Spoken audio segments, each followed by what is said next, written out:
April 14th, 2001.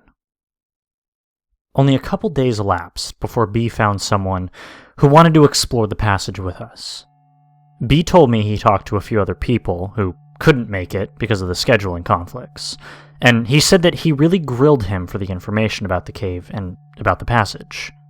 He would not tell them which cave it was to ensure that we explored it to our satisfaction before we made it known to the public. Even the guy who ended up going with us did not know which cave until we were very close to it, and he was sworn to secrecy that he would not reveal the location of the cave to anyone on the planet. I won't identify him by his name, so I'll just refer to him as Joe. Joe, B, and I set out early in the morning to make sure we could spend all the time we wanted in the new passage. When we got to the cave, we were able to rig up and descend rather quickly. It helps when you don't have to haul half a hardware store down to the cave, and Joe was impressed by our work. Even B and I took a minute to pat ourselves on the back for all the hard work we had put in, and for the fact that we made it through. Joe is a rather thin caver who has had a lot of experience in caves. He said this might be the tightest squeeze he had been in, but it really didn't bother him. I knew that physically he would be able to make it, since I was bigger than him and I made it. He was just as excited as us to get through and get caving. Maybe more. Hell. He quickly got ready and was waiting to hear what the plan of attack was going to be.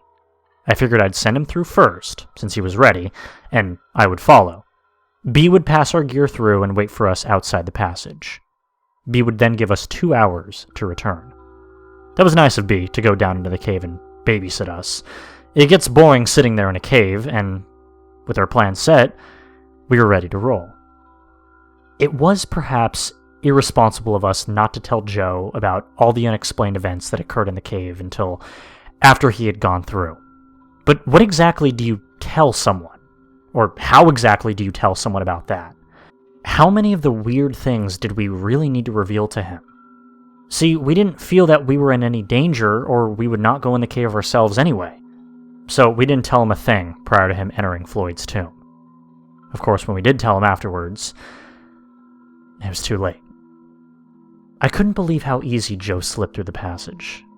He said it was tight, but it sure didn't look like it. Once he got in, we passed him his gear, and then I started. Even though I knew that I could fit through, it was still a slow trip through the tomb. You can only go so fast when you're scooting with your toes. When I reached the tight spot of the squeeze, I had Joe snap a picture of me. I thought it would make a good photo. Once I got through, B started to relay my stuff to me. Then disaster struck. I had gone all the way in and turned around to pull my gear through. I had to kneel down and still crouch down low. I had just got my helmet, ironically, and light, and was turning around to feed the rope back to B when I smacked my head on the top of the passage. Human skull versus solid rock. And let's just say the rock won. I told B what had happened, so he sent my first aid kit through. I was bleeding, but even worse is that I didn't feel too good. I patched myself up, then told Joe I didn't think I'd better continue. He looked like a little kid who was told that Christmas would be canceled. Although I didn't like the idea of him exploring the cave without me, for selfish reasons of course, I wanted him to at least see part of the cave for making the trip out there. I told him how far to go and how long it would take. Then I sent him on his way. As I laid there, I could hear him crawling into the darkness. His light disappeared after the first turn. I rested a minute or two, then began my journey back through the squeeze. It was disappointing to get all the way to the cave, and then not be able to explore it to its end. Actually, it was killing me. After I got through Floyd's tomb, which was painful yet again, I sat down and munched on a Cliff Bar while B and I chatted. I told him I would pay for a motel room if he would stay overnight. Then we could see how I was doing the next day and make another attempt at the cave. I felt goofy for having smacked my head on the cave wall, and B said he was willing to give it another try tomorrow. He was just as anxious as I to finally put some closure to this cave. As long as Joe would stay overnight, we determined to wrap things up the next day. Once this was settled, we just sat back and enjoyed the darkness. We could hear no sounds coming from the passage, and the silence reminded me of the scraping noise that I heard last time we were out there. I brought up the subject with B again. Since I had not explored the cave completely, I could not offer any explanation of what could be making that scraping noise, or change the wind strength, or the rumbling, or that terrible scream that we heard, really anything. And suddenly, we both wished that we had not sent Joe into the cave alone. B went to the hole and yelled into it. "Joe? Joe!" No answer. Not surprising. You just can't hear each other when you are very far apart in a cave. We nervously awaited any sounds. Good sounds, that is, Joe-type sounds. The 20-minute limit we had set had passed. Then 25 minutes. I really had no desire to climb back through the squeeze, and my head was still throbbing and the squeeze looked tighter than ever. Still, I knew I was going to have to make sure Joe was safe. Just as I was getting prepared to go back through, I saw a light deep in the passage. "Joe?" Nothing. "Joe!" Still no answer. The light got brighter and I could hear the noise of someone crawling across the broken rock that lined the cave. "You okay, Joe?" "No," was his weak reply. When he got to the other side of the tomb, he said he was not feeling well. He quickly took his gear off and put them in the bag so that we could pull it through. As I pulled the bag through the passage, he began to climb back through the tomb. We didn't even get a chance to question him about what he saw before he was coming back through.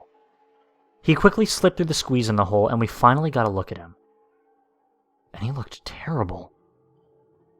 His face was pale and he was out of breath. The dust that covers the floor of the squeeze left its mark on his face and clothes.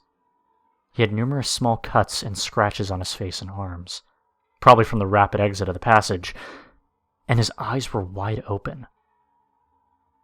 We only had a brief moment to look at the change that had occurred to Joe before he started to head up and out of the cave without saying a word. While Joe and B started for the surface, I took a minute to gather our gear. Then I stopped to listen to the passage. I heard nothing. And I felt nothing. The wind had stopped. Part of me wanted to get out of the cave as fast as possible, but another part of me wanted to immediately climb back through the passage to find out what made this cave tick. Then was not the time, though. I still felt a little dizzy from my injury, and at that moment I noticed B and Joe had made good time getting up the cave passage, and I was left alone. Chills ran through my body as I scurried to catch up with them. Once we got outside the cave, I figured we'd be able to find out more from Joe. But when he got up the final climb, he just unclipped from the rope and went straight to the truck. In the light of day, he looked even worse than in the cave. B and I gathered up the rope and our gear and headed for the truck as well. Joe said he didn't want to stay overnight because he felt terrible, and we believed him, so he headed home. We could get no more information from him. He just stared straight ahead, shaking like a leaf, and he said he wasn't cold. When we tried to question him, his answers were short. I asked him if he saw the hieroglyphics, and he said no. Did he hear us yelling? No. Did he see the round rock? No. Did he see the crystals? No. He said he just went a little ways in and started to feel sick. Something was fishy about his answers. He would have had to see the crystals if he got far enough into the cave that he couldn't hear us yelling. But why would he not elaborate? The rest of the trip passed in eerie silence. Joe didn't say much else. We gave him a brief outline of the strange events that happened in the cave, and he didn't reply. As we were dropping him off, we asked if he wanted to go back into the cave. He shook his head and ran into his house. I tried to call him later in the day, and even the next day, but only got his voicemail.